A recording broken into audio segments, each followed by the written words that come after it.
Perfect. You want me to point with your finger? Here, we'll do it with Cohen's this time. This finger. Jackson, we'll do it with Cohen's. We did yours last time. A new way to see. Of all the people who kept the rules, Saul was the best. I'm good at being good, he'd tell you. He was very proud and very good, but he wasn't very nice. Saul hated anyone who loved Jesus. He traveled around looking for them. He wanted to catch them and put them in prison. He wanted everyone to forget all about Jesus.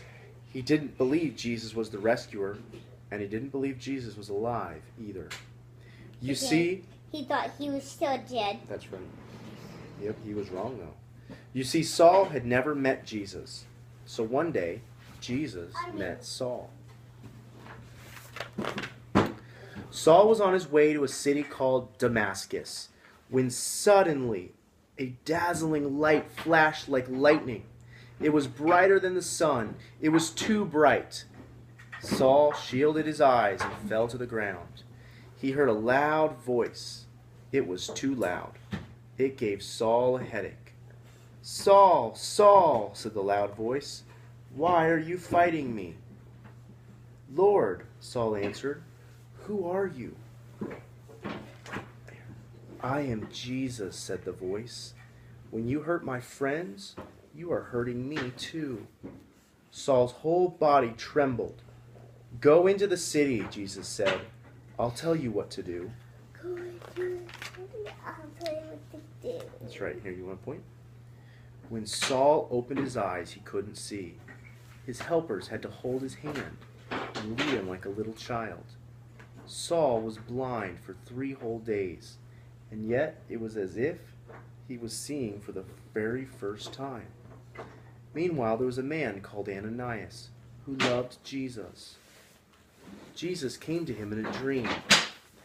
"Go to Saul and pray for him, and I will make him see again."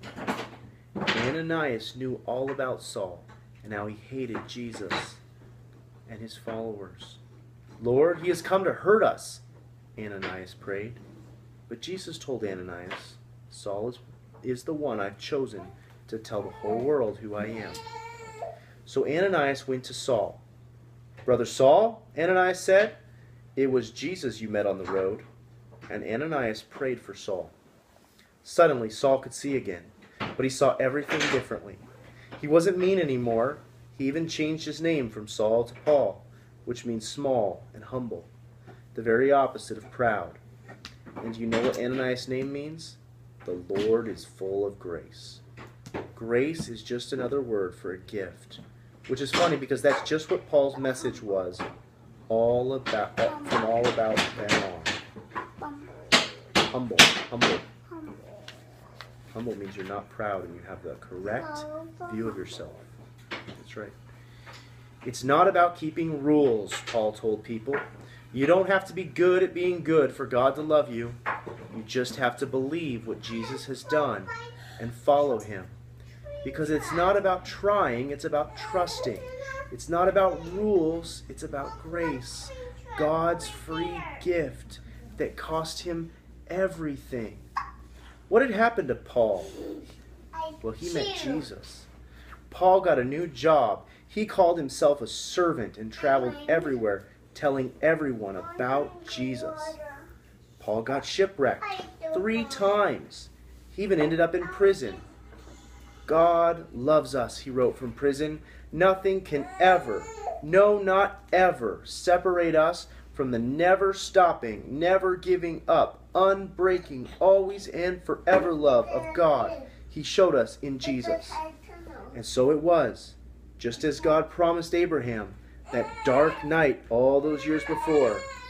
The family of God's children grew and grew until one day What's the number 3?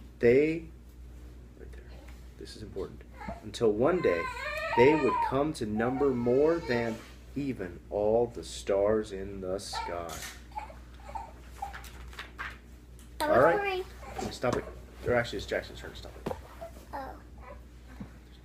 There he is.